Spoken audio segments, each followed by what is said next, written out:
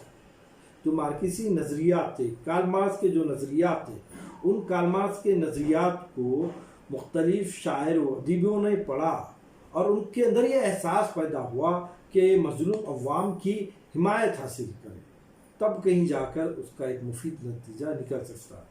لہٰذا تقریباً سب نے کہہ رہا ہوں، تقریباً ادباء و شعراء نے مارکسی نظریات کو فروغ دینے کا ارادہ کیا، اور اسی کے تحت مارکسی ادبستان کو جنم ہوا، اور اسی کے تحت کارل مارکس کے نظریات ادب میں فروغ پاتے گئے، بڑھتے گئے۔